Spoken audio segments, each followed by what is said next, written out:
Başınızı dip gördüm. Toyunuzu kârın onlarla. Toydan yetirdim.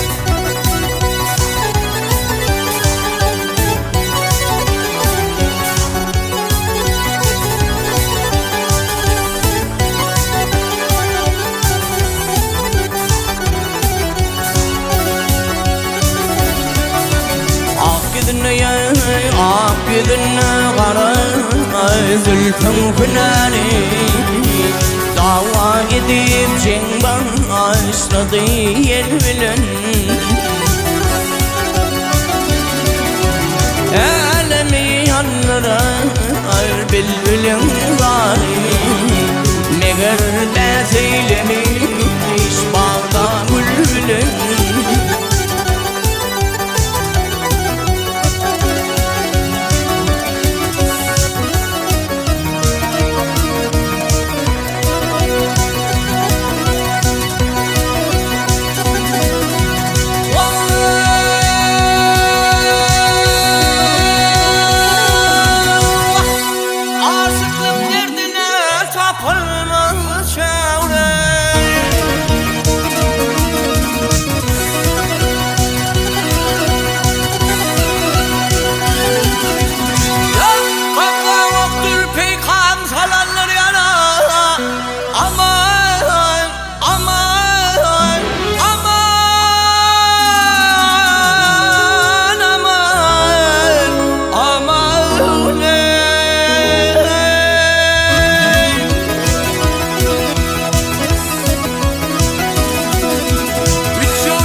Yakın hayada Dil mırıp geldim ben kapına da Yakın sen görtek sen sanlın sen da Doğrudun dil bile dil bile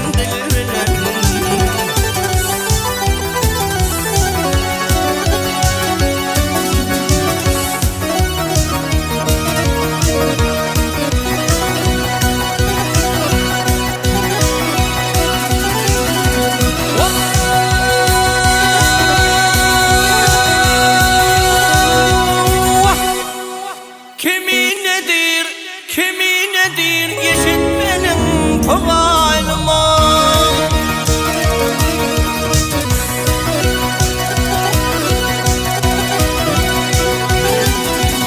Ay ümitlerim hancardır akandır bana Aman aman aman aman aman